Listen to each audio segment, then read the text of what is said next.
신약성경 42페이지, 신약성경 42페이지, 마태복음 24장 32절부터 44절까지 기록하겠습니다. 무화과 나무의 비유를 배우라. 그 가지가 나여지고 잎사귀를 내면 여름이 가까운 줄을 아나니. 유화같이 너희 보이고 온 일을 보거든 인자가 가까이 온 나무에 이를 줄 알라. 내가 진실로 너에게 말하노니 이 세대가 지나가기 전에 이 일이 다 일어나리라. 천대는 없어질지언정 내 말은 없어지지 아니하리라. 그러나 그날과 그때는 아무도 모르나니 하늘의 천사들도 아들도 모르고 오직 아버지만 아시느니라. 노아의 때와 같이 인자를 행함으로 그러하리라. 홍수전에 노아가 방주에 들어가던 날까지 사람들이 먹고 마시고 장가들고 시집가고 있으면서 홍수가 나서 그들을 다 멸하기까지 깨닫지 못하니 인자의 이름도 이와 같으리라. 그때 두 사람이 밭에 있으되 한 사람은 데려가고 한 사람은 버려둠을 당할 것이요. 그 여자가 왼쪽을 하고 있으니 한 사람은 데려가고 한 사람을 버려둠을 당할 것이라. 그러므로 깨어있으라. 어느 날에 너희 주가 임하는지 너희가 알지 못하느니라. 너희도 아는 바니 나의 집주인이 도둑이 어느 시간에 올 줄을 알았다면 깨어 있어 그 집을 들지 못하게 하였으리라. 함께 읽겠습니다. 이러므로 너희도 준비하고 있으라. 생각하지 않을 때에 인자가 오리라. 아멘. 할렐루야. 하나님의 크신 복이 함께 하신 줄 믿습니다. 아멘. 네, 엊그제 첫눈이 내렸네요. 무주지란 장수 지역에 대설주의보가 내렸다고 인터넷 뉴스에 보니까 뜨더라고요. 그리고 이제 그 덕유산 향적봉 가보신 분 가보셨죠? 향적봉, 설천봉. 그 설천봉에 그 눈이 많이 쌓여 있는 모습이 이렇게 뉴스에 나왔는데요. 인터뷰하는 내용도 봤어요. 눈 구경하기가 어려운 남쪽에 살고 있는 사람들 있잖아요. 김해나 거제도. 이 거제도에서 왔습니다. 이렇게 하면서 인터뷰하는 거 보니까 눈을 이렇게 보고 첫눈이 온다는 소식을 듣고 왔다는 거예요. 그래서 너무 시원하고 좋다고 눈 구경을 아주 오랜만에 하는가 봐요. 네, 그래서 너무 좋다고 막 하는 내용도 나왔습니다. 한 주간 동안 저는 개인적으로 굉장히 좀 바쁘게 지냈어요. 그냥 뭐 굉장히 많이 바빴고, 첫눈이 오는 날, 저하고 우리 안길 장로님, 또 이렇게 봉사자들하고 계속 교회 식당 내부 공사를 하게 되었는데요. 식당 내부 공사도 그렇지만 아무튼 바빴어요. 그래가지고, 이 대설주의보 내린 것도 모르고, 그러면 제가 이제 눈 온 거를 딱 보고 아침에, 토요일 날 아침에인가요? 눈이 막 쌓여 있더라고요. 그래서 차에는 쌓여 있고 도로에는 눈이 그래도 많이 없었습니다. 그래서 제가 느낀 것이, 이게 갑작스럽게, 제가 느낀 것은 올해 가을이 다 끝나기도 전에 갑자기 겨울이 찾아왔다 이런 생각이 들었어요. 여기 앞에 보면은 단풍나무가 있거든요. 양기장님이 심어놓은 단풍나무가 제일 늦게 물들었거든요. 근데 아직 물들지도 않았어요. 지금 아직도 새파랗다고. 그래서 지금 올해는 겨울이 좀 많이 온 것 같고 눈이 빨리 내린 것 같아요. 그래서 이런 마음이 들었습니다. 이 준비를 안 했는데, 월동 준비를 제대로 안 했는데 갑자기 겨울이 온 느낌. 그래서 이제 이렇게 눈이 온 거를 미리 알았으면은 눈삽도 준비해놨고, 다른 데 같은 눈삽도 준비해놓고, 빗자루도 준비해놓고, 눈이 이제 새벽이라도 와 있으면 이제 새벽 예배 갈 때도 눈이 실어야 되니까 미리 이렇게 출입구 쪽에다가 준비를 해놓는데 올해는 준비를 못했어요. 그래서 너무나 참 갑작스럽다 이런 생각이 들었습니다. 그러면서 오늘 말씀이 생각이 났어요. 예수님의 재림도 내가 생각지 않은 날 갑자기 오실 수 있다는 거죠. 오늘 말씀처럼. 그래서 깨어있지 못하고 준비하지 않으면 안 된다는 거예요. 오늘 말씀에 유명한 말씀이죠. 마태복음 24장, 25장. 특별히 이제 24장은 예수님이 마지막 때의 징조를 미리 알려주셨어요. 여러분 말씀 보았고 성도님들 잘 많이 들었죠? 네. 마지막 때에 있게 될 징조. 처음에는 제자들이 원래 이제 예수님에게 예루살렘 성의 아름다움을 자랑을 했어요. 그러니까 예수님께서 이런 말씀하셨죠. 돌 하나도 돌 위에 남지 않고 다 무너뜨려지게 될 것이다. 이제 이 말씀은 가까운 미래에 일어날 일이거든요. 제자들은 그 예루살렘 성의 그 화려함과 아름다움을 자랑하고 얘기했지만 예수님은 오히려 이 성이 무너질 거라는 거예요. 돌 하나도 돌 위에 남지 않을 것이다. 자, 그러면 언제 이러한 일이 일어날 겁니까? 이제 물어보는 거예요. 제자들 궁금해서 언제 이러한 일들이 일어나는 겁니까? 라고 했을 때 예수님은 이중 예언을 해줍니다. 이중 예언. 가까운 미래에 이제 이러한 일이 일어날 것이고, 그런데 이제 실제로 일어났죠. AD 70년, 그러니까 예수님께서 십자가에 돌아가시고 부활하시고 승천하신 이후에 약 37년 만에 AD 70년이니까요. AD 70년. 예수님이 승천하신 지 약 37년 만에 로마의 티투스 장군이 군대를 이끌고 와가지고 예루살렘 성을 다 무너뜨려 버립니다. 왜 예루살렘 성을 다 무너뜨렸느냐? 적당히 무너뜨릴 수도 있는데 예수님이 분명히 그렇게 말씀하셨거든. 돌 하나도 돌 위에 남지 않고 다 무너뜨려질 것이다 그랬잖아요. 왜냐하면 왜 그렇게 다 철저하게 무너뜨렸냐면은 그 돌 틈새에다가 이스라엘 백성들이 그거를 로마 군인들에게 손에 넘기고 싶지 않아가지고 폐물 있죠. 금, 은, 귀걸이, 목걸이 이런 이 금은 폐물들을 다 돌틈새에다가 숨겨놨어요. 군인들이 그걸 아는 거예요. 그래가지고 막 지렛대 같은 걸로 막 해가지고 그 돌을 다 험사 그거를 귀금속을 자기들이 뺏으려고 다 무너뜨렸어요. 실제로 예수님이 예언한 대로 그대로 이루어진 거예요. 돌 하나도 돌 위에 남지 않고 다 무너뜨릴 것이다. 그런데 그렇게 됐고요. 그 다음에 예수님은 또 이중예언을 했지. 이중예언. 마지막 때 일어날 징조를 얘기해 주셨어요. 마지막 때 일어날 징조 같이 말씀하셨는데 많은 사람이 내 이름으로 와서 어떻게 한다 그랬죠? 많은 사람들이 내 이름으로 와가지고 미혹할 거예요. 사람의 미혹을 받지 않도록 주의하라. 첫 번째 하신 말씀인데 첫 번째 징조가 뭐냐? 많은 사람이 내 이름으로 와가지고 사람들을 미혹할 거예요. 혼란스럽게 하고 속일 거라는 얘기죠. 속여서 내가 예수다.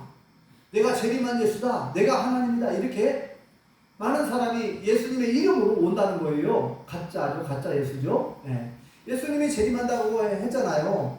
예수님이 재림한다고 하니까 이거를 가지고 사람들이 내가 재림한 예수라고 그렇게 주장하는 사람들이 많이 있었잖아요. 통일교 문선명도 자기가 재림한 예수라고 그랬고, 네.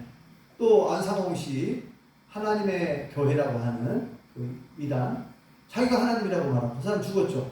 통일교 문선명도 죽었죠. 안상홍도 죽었죠. 자기가 하나님이라고 주장하는. 그 다음에 그 통일교의 그 누구예요? 한학자 씨 부인 문선명의 부인 한학자가 이제 자기가 하나님 어머니라고 자기가 이제 또 안상홍 씨가 죽고 나서 누구예요? 이름이 갑자기 생각나는데 이 사람이 또 자기가 하나님의 어머니라고 주장하고 자 이런 식으로 이제 보혜사 성령을 자칭하는 신천지의 이만희 씨도 그렇고 자기가 하나님이고 자기가 예수님이고 자기가 보혜사 성령님이라고 이렇게 거짓말을 하면서 사람들을 미혹한다고 그러는데 실제로 예수님 말씀한 대로 그대로 지금 이루어지고 있죠. 전 세계에서 우리나라도. 그리고 처처에 기근과 지진이 많아질 것이다. 지금 그런 일들이 얼마나 많습니까? 점점점 지진 소식이 많아지고 있죠. 과학자들도 그거를 연구를 해보니까 10년 전과 10년 후 지진의 발생 빈도수하고 강도가 확연하게 차이가 났다는 거예요. 지진이 계속 지금 네팔에도 보니까 지난 며칠 전에 네팔에도 한 6.5인가요? 좀 하니까 또 지진이 일어났더만요. 세계 곳곳에 지진이 막 일어나고 있고, 뭐 나라가 나라끼리 싸운다, 민족이 민족끼리 싸운다. 같은 나라 안에도 서로 내전이 일어나가지고 서로 싸울 것이다. 그랬는데 실제로 그렇게 일어나고 있고, 지금 러시아와 우크라이나 전쟁도 끝나지 않았죠. 또 이스라엘과 그 팔레스타인 하마스 정부와 또 전쟁을 치르고 있죠. 지금 세계 곳곳에 인도와 중국도 서로 그 국경을 사이에 두고 서로 분쟁이 계속 있죠. 인도하고 중국도 파키스탄하고 또 인도하고도 그렇고, 아무튼 전 세계적으로 곳곳에 전쟁과 분쟁이 끊이지 않고 있습니다. 이런 내용들이 쭉 기록되어 있어요. 그 다음에 징조가 뭐냐면 불법이 성행함으로 사람들의 사랑이 식어질 것이다. 그런데 실제로 불법이 그래서 지난번에 말씀드렸듯이 불이웃 돕기 소금도 많이 줄었죠. 줄은 이유 중에 하나가 여러 단체들이 있는데, 그런 단체들에서 지난번에 뉴스에 나왔죠. 한참 지났는데 거기에 관계된 어떤 단체의 임직원들이 우리 서민들이 우리 시민들이 낸 사랑의 헌금 있잖아요. 기부금 같은 거. 그것들을 이제 흥청망청 술집에 가고 이런 데 노래방 가고 이런 데서 쓴 거예요. 그게 한번 수년 전에 뉴스에 나왔죠. 그러니까 사람들이 내가 불의웃들 도우라고 낸 돈을 갖다가 저 사람들이 저렇게 흥청망청 썼다고 하니까 그 해 급격하게 줄었어요. 불의웃 돕기 성금이. 그래서 불법이 성행함으로 사랑이 식어진다라고 하신 그 말씀이 그대로 이루어졌습니다. 오늘 이수당 우리가 다 읽었지만 그런 내용들이 쭉 나오거든요. 쭉 나오고, 그 다음에 마지막 부분에 보면 이런 말씀이 있어요. 자, 이러한 일이 있을 때에 너무 동요하지 마라. 땅끝까지 복음이 전파된 후에야 그제야 끝이 오리라. 이런 말씀을 하셨거든요. 우리 한번 그 부분만 읽어볼까요? 자, 24장 14절을 읽기 전에 14절 먼저 읽어보아요. 11절, 12절, 13절, 14절, 11절부터 한번 읽어보시죠. 시작. 거짓 선자가 많이 일어나 많은 사람들을 미혹하게 했으며 불법이 성함으로 많은 사람의 사랑이 식어지리라. 그러나 끝까지 견디는 자는 구원을 얻으리라. 이 천국 복음이 모든 민족에게 증언되기 위하여 온 세상에 전파되리니 그제야 끝이 오리라. 아멘. 자, 제가 조금 전에 드린 말씀을 여기에 다 기록되어 있죠. 네. 자, 이 가운데에서 이 복음이 온 세상에 전파된 후에야 그제야 끝이 온다. 지금 전 세계에 나가서 많은 선교사님들과 전도자들이 전 세계에 나가 계속 복음을 전하고 있어요.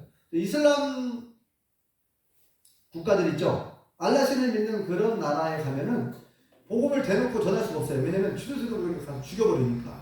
네. 그래서 대놓고 전도를 못해요. 원래 개종을 못하게 하잖아요. 개종 금지. 인도도 네팔도 친구 목사님이 네팔에 나가는데 이렇게 전도를 못하게 돼 있어요. 선교사가. 그래서 이제 법으로 아예 그렇게 만들어 놓고, 아무튼 예수님을 전하고 복음을 전하는 것이 너무 목숨 걸고 언제 붙잡혀서 죽을지를 실제로 막 사형을 시키고 그랬잖아요. 이란이나 이라크나 여러 이슬람 알라신을 믿는 그런 나라에서 목숨 걸고, 그럼에도 불구하고 목숨 걸고 전도를 하고 있는데, 정말 신기하게도 막 한 마을 전체가 예수님을 믿는 이런 일들이 일어나고요. 예수님께서 나타나고, 어떤 마을에 예수님이 막 나타나기도 하고 환상으로 나타나기도 하고 그런 이적들이 막 나타나고 있다고 제가 소식을 들었어요. 자, 그런 일들이 이제 계속 일어나고 있는데, 이것도 마지막 대한 징조라고 볼 수 있죠. 어쨌든 예수님의 재림이 가까이 온 것은 사실입니다. 중요한 것은 우리가 깨어 있어야 된다는 거예요. 깨어 있지 못하면, 준비하고 있지 못하면, 제가 이제 그 생각이 들었어요. 지난 주간에 언뜻 그 생각이 들더라고요. 나에게 갑작스러운 죽음이 오면 어떻게 될까? 하나님 나를 부르시면 어떻게 되지? 네, 이런 생각을 해봤습니다. 나는 과연 하나님의 나라에 갈 마음의 준비가 되어 있는가? 안대기 집사님 가정에서 신방 예배를 드렸거든요. 지난주에 목요일날. 근데 안대기 집사님 이제 신방 예배 말씀을 준비하면서 그 생각도 잠깐 떠올랐어요. 안대기 집사님이 하나님 나라에 갈 믿음의 준비가 다 되어 있을까? 이 생각도 해봤어요. 이 생각이 들었어요. 안대기 집사님 준비됐나요? 하나님 나라에 갈 마음의 준비가 되어 있을까? 네, 이런 생각이 들어요. 그러면서 저도 이제 저한테 적용을 해봤어요. 나는 과연 하나님이 나를 부르시면 내가 다 내려놓고 하나님 나라에 갈 마음의 준비가 되어 있나? 천국을 내가 바라보고 있고 천국을 준비하고 있는가? 많이 부족하더라고요. 네, 내가 하나님 나라를 생각을 많이 안 하고 있는 것 같아요. 뭐 바쁘다는 핑계도 있고, 내가 아직 젊다는 그런 이유도 있고, 여러 가지로. 네. 아이들도 아직 결혼도 한 명도 안 하고, 그래서 할 일이 많은 것 같고, 네. 아직은 하나님께서 데려가지 않으실 것 같은 생각도 들긴 하지만, 그건 모르는 거잖아요. 하나님 나를 언제 데려가실지. 그럼 내가 과연 하나님 나라 갈 마음의 준비가 되어 있고, 믿음의 준비가 되어 있나, 아직 준비가 안 되어 있는 것 같고, 그래서 아무튼 지난 한 주간 엄청 바쁘게 지냈습니다. 금요일날, 토요일날 또 이제 우리 식당 내부 공사하고 하면서 아마 더 바빴던 것 같아요. 그래서 그랬는지 오늘 새벽 예배를 마치고 이제 집에 와갖고 한숨을 또 잤어요.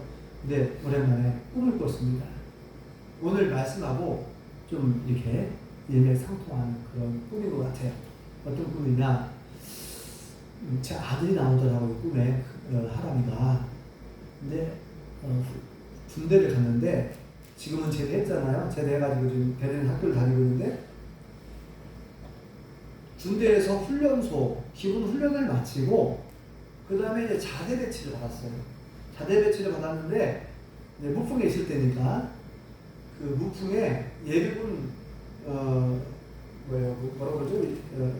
중대본부라고 하나요? 네.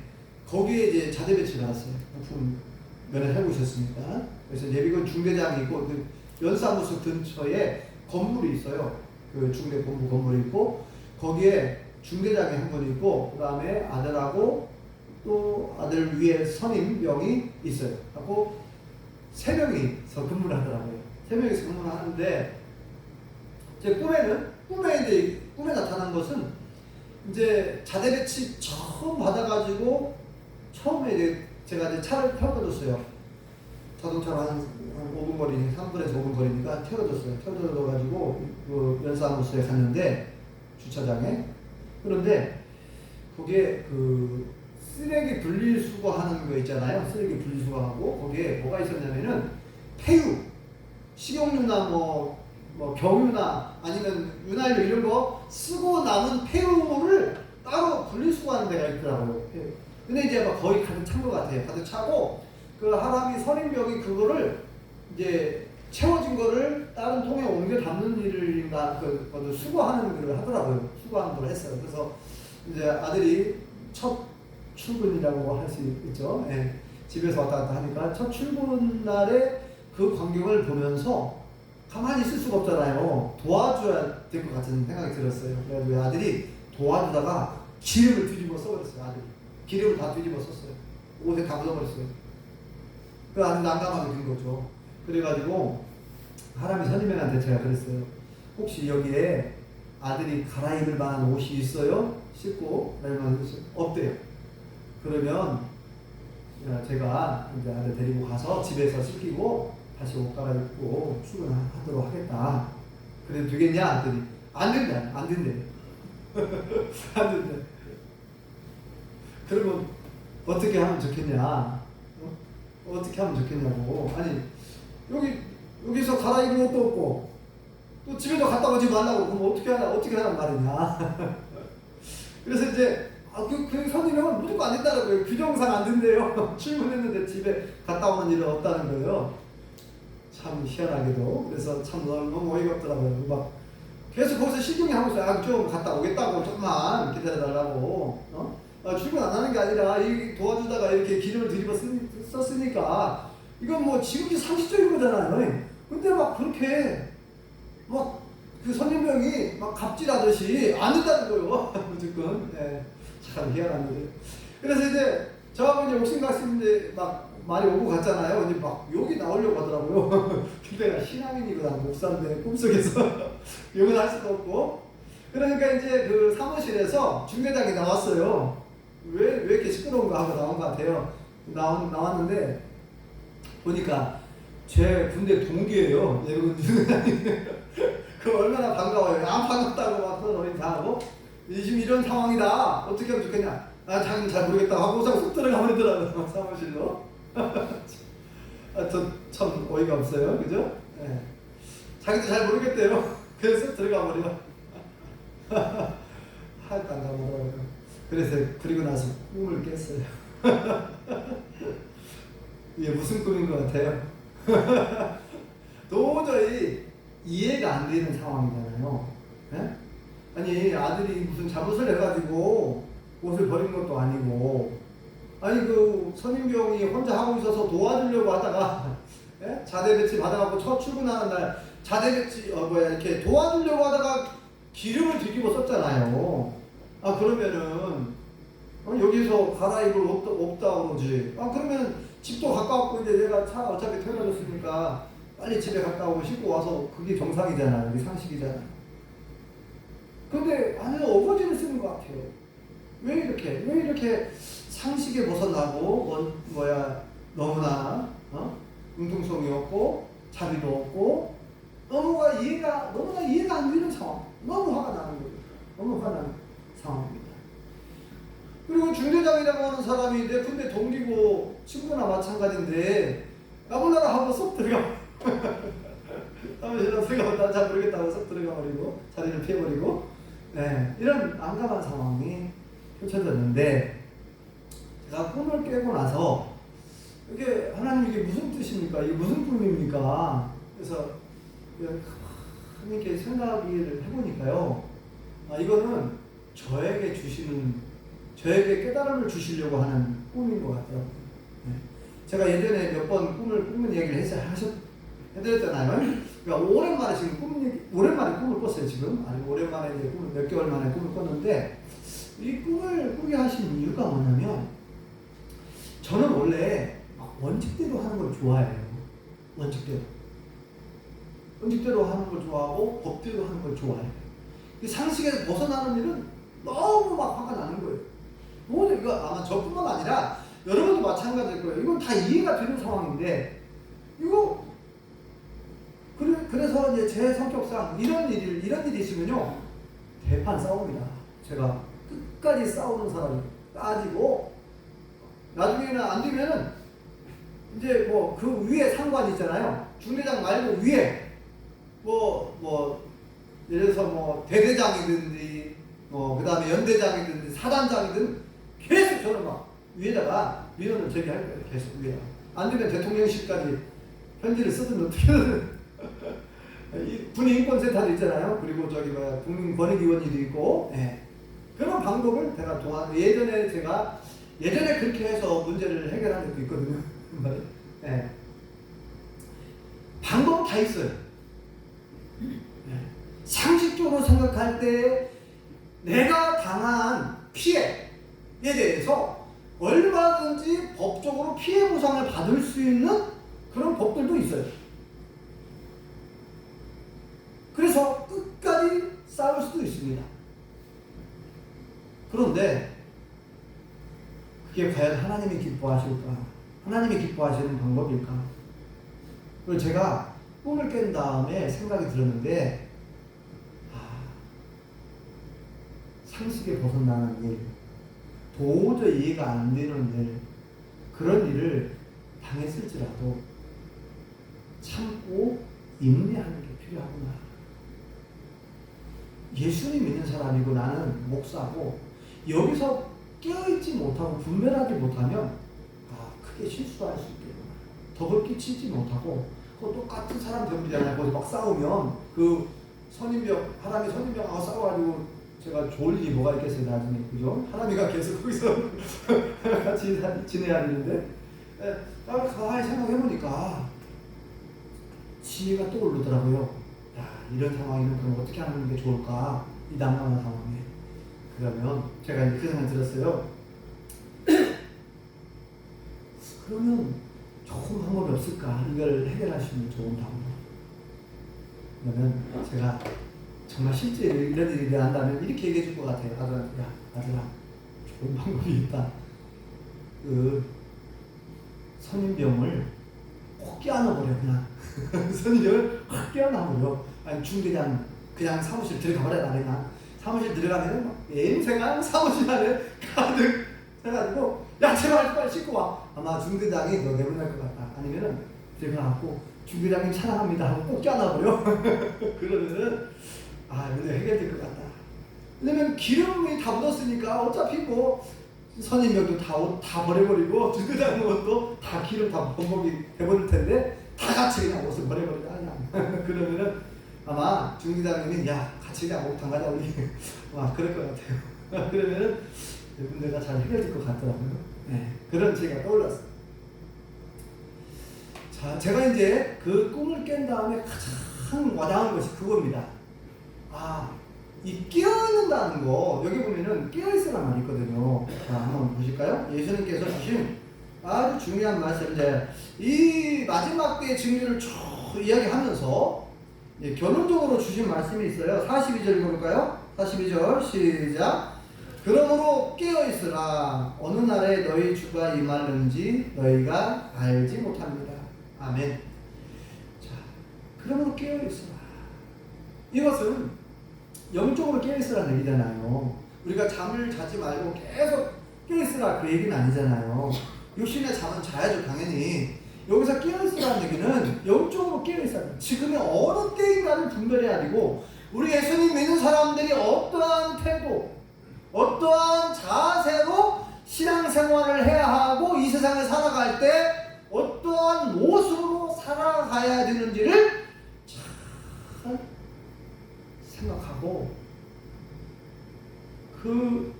아까 말한 것처럼 아무리 상식에 벗어나는 일이 일어나고 아무리 이해하기 어려운 일이 일어난다고 해서 세상 사람들처럼 똑같이 막 욕을 하고 서로 싸워서 되겠나 이 말이에요.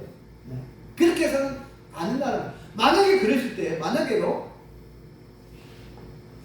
제가 그렇게 세상 사람들의 방법처럼 그렇게 똑같이 싸우고 똑같이 그렇게 했다면 이것은 깨어있지 못하는 것이고 하나님이 이뻐하시는 모습이 아니에요. 하나님이 좋아하는 모습이 아니에요. 이건 덕을 끼치는 게 아닙니다. 이거 어떻게, 이게 예수님의 향기를 바라는 건가요? 그리스도의 향기를 바라라고 그랬는데, 이게 너희 안에 예수님의 마음을 품으라 그랬잖아요. 너희 안에 이 마음 품으라. 곧 그리스도 예수의 마음이니. 우리 안에 예수님의 마음을 품으라고 했는데 그게 예수님의 마음 품는 게 아니잖아요. 예수님은 아무 잘못이 없어요. 억울하게 죽은 거예요, 사실은. 그죠? 너무 억울하게 따지면은 아들이 당한 억울함은 아무것도 아니죠. 예수님이 당한 그 억울함, 아무 죄가 없으신 분인데 정말 그 온갖 수모를 다 당했잖아요. 얼굴에 침뱉음을 당하고 뺨을 맞고 주먹으로 때리고 얼마나 비난과 조롱 속에서 정말. 근데 그 모든 수모를 참으시더라고요. 참으시더라고요. 그러니까 우리 예수님 믿는 사람들이 이 세상을 살아가는 데 있어서 우리가 깨어있지 못하면 우리에게 분명히 하신 말씀들 있잖아요. 너희 안에 이 마음을 품으라. 그리스도 예수의 마음, 겸손과 온유한 마음을, 예수님 마음이니까 그 품으라고 했고, 그리고 내 이웃을 내 몸처럼 사랑하라. 원수까지도 사랑하라. 이런 말씀을 주셨는데 우리가 막 내 성질대로 해버리고 내 스타일대로 해버리고 내 성격대로 해버리고 내 마음대로 해버리게 되면 절대 의를 이룰 수가 없습니다. 그거는 사단이 좋아하는, 마귀가 좋아하는 거예요. 그래서 로마서 12장이 뭐라고 말씀하고 있냐면, 뭐라고 말씀하고 있죠? 나를 핍박하는 자를 저주하지 말래요. 나를 저주하는 사람, 나를 핍박하는 사람을 저주하지 말래요. 오히려 축복해주고 기도해주래요. 그죠? 이게 깨어있는 모습입니다. 우리가 깨어있지 못하잖아요. 그러면 내가 당한 그 억울함, 내가 당한 수모, 내가 당한 그런가 수치, 내가 당한 그 아픈 상처, 어떤 상대방 사람들이 나에게 상처를 주었을 때 그 받은 상처에 대해서 복수하고 싶은 마음이 얼마나 일어나겠어요. 그러니까 우리가 깨어있지 못하면 나도 같이 복수하려고 하고, 나도 되갚아주려고 하고, 나도 같이 욕을 하고 싶고, 나도 같이 싸우고 싶은 마음이 많죠. 제 성격상 그래요. 제 스타일상 그래요. 그래서 하나님께서 저를 깨우쳐 주신 것 같아요. 꿈을 통해서. 비상식적인 일, 너무나 이해할 수 없는 일, 너무나 정말 어떻게 보면 억울한 일, 아픈 상처가 될 수도 있지만 그런 일을 당했을 때에도 우리 예수님 믿는 사람들은 그 중심에서 벗어나는 거죠. 예수님의 마음을 계속 우리는 품고 끊임없이 우리는 이 세상 사람들을 상대할 때 크리스찬이잖아요. 우리가 그리스도인으로서 안 믿는 사람처럼 마치 그렇게 똑같이 절대 그러면 안 된다는 거예요. 그걸 저한테 깨우쳐 주셨어요. 저한테 그걸 깨우쳐 주셨고 우리 성도님들에게도 이 말씀이 필요하지 않을까. 우리는 지금까지 깨어있어라 그러면은 예수님의 재림의 때만을 생각하잖아요. 예수님의 재림의 때. 예수님의 재림의 때가 가까이 왔다. 잘못하면 이제 시한부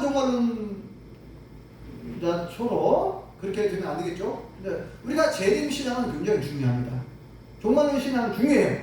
근데 너무나 거기에 치우쳐서 시한부 종말론 주의자들이 되면 안 되죠. 어쨌든 중요한 것은 우리가 예수님의 재림이 가까이 온 것은 사실이고, 왜냐면 우리가 지금까지 봤지만, 그리고 여러분 집에 가서 읽어보세요. 마태복음 1장에 보면은 마지막 때에 일어날 징조를 예수님이 말씀하셨는데 너무나 정확하게 그 징조가 지금 계속 일어나고 있어요. 그 세상이 너무나 급변하고 있습니다. 여러 가지 기후도 그렇고 막 여기저기서 전쟁이 터지고 여기서 막 기후가 급격하게 변화되고 있고 지진과 기근, 화산 폭발 여러 가지 일들이 계속 일어나는 걸 보면 예수님의 재림이 가까이 왔으면 분명한데, 자, 이런 때에 우리가 깨어 있어야 되는데, 영적으로 깨어 있는다는 말이 단순하게 예수님의 재림에 관련된 그 부분만 깨어서 우리가 준비하면 된다. 자, 이것도 중요하지만 여기서 잠깐 우리가 등한시할 수 있는 부분이 이 얘기. 네. 하늘의 소망을 가지고 살아간다고 하면서 예수님의 재림을 손꼽아 기다린다고 하면서 이 땅에서의 우리의 신앙의 모습이, 우리의 삶의 모습이 세상 사람들과 더불어 살면서 이웃과 더불어 살아가면서 덕을 끼치지 못하고 예수님의 향기를 바라지 못하고 세상 사람들처럼 똑같이 싸우려고 하고 세상 사람들 똑같이 복수하려고 하고 그렇게 원칙을 주장하며 상식을 주장하면서 서로 싸운다면 이건 절대로 깨어있는 모습이 아니다는 거예요. 이걸 놓치면 안 됩니다. 이걸 놓치면 우리는 하나님 나라 갈 때까지 중요한 것은 우리는 하나님의 자녀이고 그리스도인, 크리스찬이라는 걸 기억하셔야 됩니다. 우리 안에 예수님 마음을 품으라고 했어요. 너희 안에 이 마음을 품으라. 그건 그리스도 예수의 마음이지. 예수님의 마음을 품고 예수님의 사랑을 품고 끝까지 우리는 견디는 자, 인내하는 자가 되어야 될 줄 믿습니다. 그러니까 오늘 말씀에 이 말씀이 참 중요한 것 같아요. 여기 보면 잘 아시는 말씀이지만 보세요. 13절을 읽어볼까요? 자, 본문에 안 읽었지만 13절 읽어보겠습니다. 시작. 그러나 끝까지 견디는 자는 구원을 얻으리라. 아멘. 끝까지 견디는 자, 이게 뭐예요? 인내잖아, 인내. 끝까지 견뎌내는. 근데 여기서 끝까지 견뎌내는 건 우리는 믿는 즉까지 예수님을 믿는 것 때문에 핍박받고 박해받고 예수님 믿으면 감옥 간다. 예수님 믿으면 감옥에 끌려가가지고 고문 당할 거야. 예수님 믿으면 너 가만 안 둬. 예수님 주일날 회사 나와. 주일날 교회 나가고 예수님 믿는다고 회사 빠지면 뭐 이런 식으로 회사에서도 압박을 가하겠죠. 그러면은 진급이 어려울 거야. 위협이 그럴 수 있죠. 여기 봐요. 진급에 대한 문제로 협박할 수 있죠. 교회 다니면 진급을 못할 줄 알아? 이런 식으로 이런 핍박과 박해도 있지만 여기에 이런 핍박과 박해와 위협을 견뎌내야 되지만 동시에 우리 예수님 믿는 사람들이 세상 사람과 더불어 살아가면서 인내해야 할 부분이 또 있다는 거예요. 상대방이 인격적으로 나를 모독하고 또 아까도 말한 것처럼 나에게 상처를 주고 나를 힘들게 하고 도저히 이해가 안 되는 일들이 일어나고 상식적으로 이해가 안 되는 일들이 일어나고 내가 불이익당하고 어려움 당했을 때에 끝까지 내 자존심을 내려놓고 내 생각 또 내 성격 내 모든 것들을 내려놓고 인내할 수 있는 견뎌낼 수 있는 예수님 믿는 자로서 이러한 훈련도 필요하고요. 연단도 필요하고 그래서 오늘은 이 말씀을 특별히 강조하고 싶어요. 예수님의 재림이 가까이 온 것은 분명한데 깨어있어야 하는 거예요. 영적으로 깨어있지 못하면 그런 실수를 할 수가 있고 덕을 끼치지 못하게 되고 오히려 하나님의 영광을 가릴 수가 있어요. 자, 그 다음에 또 뭐라고 얘기하고 있냐면 같은 얘기지만 44절에 읽어보겠습니다. 시작. 이러므로 너희도 준비하고 있으라. 생각하지 않은 때에 인자가 오리라. 아멘. 우리가 믿음을 지켜야 되고 끝까지 견디고 인내하고 예수님 믿는 자로서 하나님의 자녀답게 하나님 나라 거룩한 백성답게 우리가 정말 그 수모를 당하고 어떤 수치를 당하고 핍박을 당하고 또 어려움 당하고 여러 가지 어려움이 있지만 그러나 끝까지 참고 인내하는 그 믿음을 준비하고 있으래요. 그렇죠? 이러므로 너희도 준비하고 있으라. 생각지 않은 때에 인자가 오리라. 내가 생각하지 못한 시간에 예수님 재림하신대요. 예측하지 못한. 언제 예수님이 재림하실지 모르지만 그래 평소에 내가 믿음을 준비하고 있어야 한다는 거예요. 믿음을. 평소에 열매를 준비해야 되고 그죠? 그 열매 우리 잘 아시죠? 이 성경의 9가지 열매인데 사랑과 희락과 화평과 오래 참음, 자비와 양선과 충성과 온유와 절제 9가지 열매인데 이게 다 사랑이라고 하는 열매 안에 다 들어있는 거예요. 사실 대표적인 열매가 사랑입니다. 우리가 사랑의 열매를 맺어야 돼요. 왜냐? 열매를 맺지 않으면 찍혀 불에 던지운다. 10분밖에 안 지난 것 같은데 오늘 시간이 많이 갔어요? 시간이 벌써 지났네.